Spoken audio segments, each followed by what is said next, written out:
Ikaw aming susundin, wika mo'y aming tutukin. Sumainyo ang Panginoon. At sumaiyo rin. Ang mabuting balita ng Panginoon ayon kay San Juan. Papuri sa iyo, Panginoon. Noong panahong iyon, marami sa mga nakarinig kay Jesus ang nagsabi, "Tunay ngang ito ang propetang hinihintay natin. Ito nga ang Mesiyas." Sabi ng iba. Ngunit sumagot naman ng iba, "Maaari bang magmula sa Galilea ang Mesiyas? Hindi ba sinabi sa kasulatan na magmumula ang Mesiyas sa lipi ni David at sa Bethlehem na bayan ni David ipanganganak?" Magkakaiba ang palagay ng mga tao tungkol sa kanya. Ibig ng ilan na dakpin siya, ngunit wala namang nangahas humuli sa kanya. Ang mga kawal na bantay sa templo ay nagbalik sa mga punong saserdote at sa mga pariseyo. "Bakit hindi ninyo siya dinala rito?"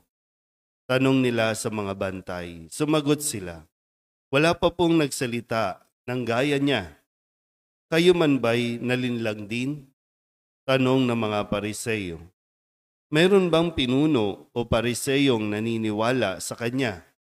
Wala.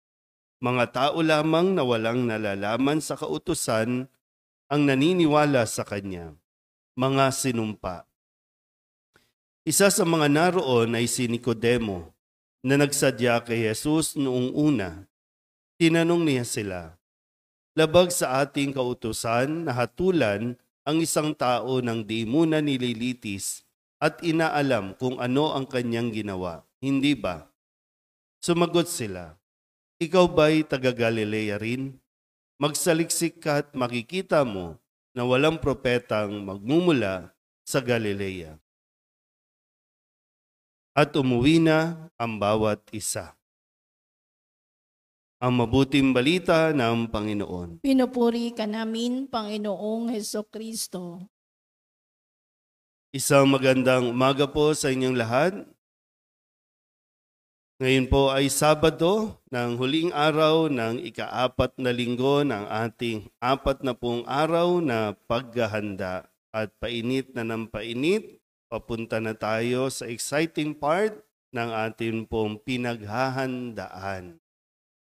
Bukas, ika-5 linggo na po tayo at sa susunod ay ang maringal na pagpasok ni Jesus sa Jerusalem o yung linggo ng Palaspas. Ano nga ba ang ginawa at patuloy na ginagawa ni Jesus sa buhay natin? Sa kabila ng mga threat, sa kabila ng mga hindi magagandang sinasabi sa kanya, siya po ay patuloy pa rin na kumikilos dahil nga malinaw sa kanya kung ano ang kanyang misyon, kung saan siya nanggaling. Balikan po natin yung ating mga narinig na pahayag at magpapatunay nito na talagang hindi po tayo bibiguin ng ating Panginoon. Hindi niya tayo pahihindian. At kadalasan, siya mismo ang lumalapit, siya mismo ang kusang nagbibigay ng ating pangangailangan. Hindi ka pa nagsasalita, ibibigay niya na. Nung Lunes po, sa tagpo na kung saan ay mayroong lumapit kay Jesus na isang pinuno na hiniling niya ang kagalingan para sa kanyang anak.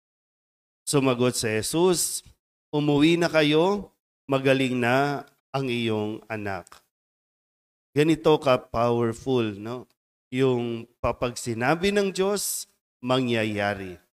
Kaya nga kahit malayo, kahit wala doon yung anak ng isang pinuno, ay sinabi lang niya, winika lang niya, at dahil nagtiwala yung taong ito sa kanyang sinabi, pagdating sa bahay, magaling na ang kanyang anak doon mismo sa eksaktong oras na sinabi ni Jesus. At manalig lang tayo kay Jesus, no? Isang bagay na talagang kailangan nating labanan. yung ating pagdududa, na mapalitan ito ng pananalig kay Jesus. Nung Martes naman, sinabi ni Jesus doon sa paralitiko o doon sa taong may sakit, no? 38 years nang may sakit. At ang sabi, dahil wala nga tumutulong sa kanya, kaya ninais ng Diyos, ninais ni Jesus na tulungan ang taong ito para maibalik sa kanyang dating sigla o dating kalakasan. Sinabi ni Jesus, tumindig ka, dalhin mo ang iyong higaan at lumakad ka na.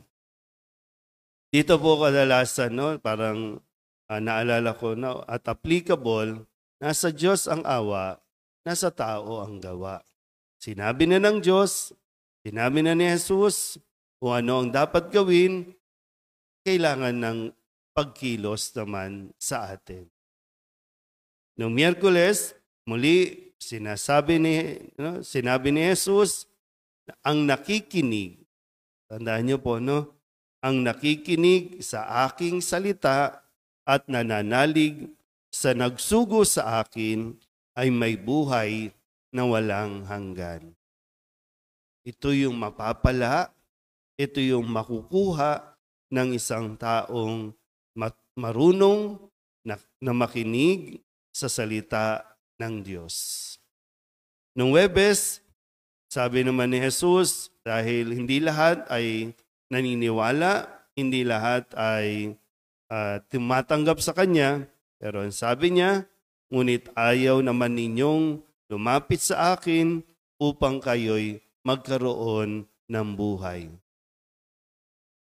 Tingnan niyo po, no? Gusto ng Diyos magbigay ng buhay sa atin. Pero saan nga ba tayo lumalapit? Saan tayo kumukuha ng inaakala nating magbibigay ng buhay? Malapit tayo kadalasan sa tao at mas naniniwala tayo sa tao. Mas ipinagtatanggol pa natin ng tao. Kapag may nagsabi no, na ako ang Mesiyas, ako ang sugo, doon tayo lumalapit. Kadalasan may binibigay ng mga material na bagay, kaya ang bilis nating isuko ang ating pananalig kay Jesus. Kahapon, Biyernes, ang sabi muli ni Jesus, ang totoo, with a capital T, ang totoo, ang siyang nagsugo sa akin, ngunit hindi ninyo siya nakikilala. Kaya palagi niyang paulit-ulit na ipinapakilala sa atin ang kanyang Ama. At ngayon, uli ipinapahayag sa Ebanghelyo ni San Juan na tunay ngang ito ang propetang hinihintay natin, ito nga ang Mesiyas. Pero nasa atin pa rin po, no? Tayo pa rin ang magdidesisyon, ikilalanin ba natin siya bilang Mesiyas, tatanggapin ba natin siya bilang sugo, bilang anak ng Diyos. Muli po, gaya ng nasabi ko nitong nakalipas na araw, hindi kawalan sa Diyos kung hindi natin siya kilalanin. Pero napakalaking kawalan sa tao ang hindi tayo kilalanin ni Jesus. Amen?